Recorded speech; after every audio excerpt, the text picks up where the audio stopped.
আসসালামু আলাইকুম এভরিওয়ান। আমরা এবার আমাদের ফার্মে যে 1800 সোনালী মুরগির বাচ্চা বাণিজ্যিকভাবে উৎপাদন করতেছি। তো কালকে রাত্রে হঠাৎ করে দেখতে পেলাম যে আমাদের এই মুরগিগুলো আমাশা রোগে আক্রান্ত হয়ে গিয়েছে। আমাদের এই মুরগিগুলো অনেক আগে আমাশায় আক্রান্ত হয়ে গিয়েছিল, সেটা আমরা বুঝতে পারিনি।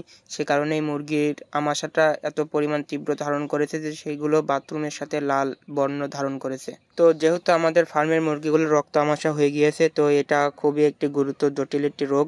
তো এই রোগের ওষুধও আছে। তো ইনশাআল্লাহ আমরা সেই ওষুধগুলো দেওয়ার চেষ্টা করব। তো এই রোগের ওষুধ অনেক ওষুধই আছে, যেমন আপনার অ্যাম্পোলিপে আছে, ডক্সিভেট আছে, টক্সিক কে আছে। তো এতগুলো ওষুধ তো চালানো সম্ভব না, অনেক টাকার ব্যাপার। তো সেক্ষেত্রে আমরা স্বল্প খরচে যে ওষুধগুলো ব্যবহার করব সেগুলো হলো কক্সিক কে এবং তিতে, অনেকে এটাকে তিতেও বলে। তো এই তিতে দেখে অনেকে ভয় পেন না, কারণ এই তিতেটা মানুষ খেলে মানুষও মারা যায়। তো আমরা মুরগি কেন খাওয়াবো? আসলে এটা একটি কীটনাশক হিসাবে ব্যবহার করে, তবে অনেকেই অতি আক্রান্ত বা রাগ হলে পারে এগুলো খেয়েও মানুষও মারা যায়। তো আমরা এটা স্বল্প পরিমাণে ব্যবহার করব, পর্যাপ্ত পরিমাণে না দিয়ে। তো এটা আমাদের 2 লিটার পানিতে 1 মিলিগ্রাম ব্যবহার করব।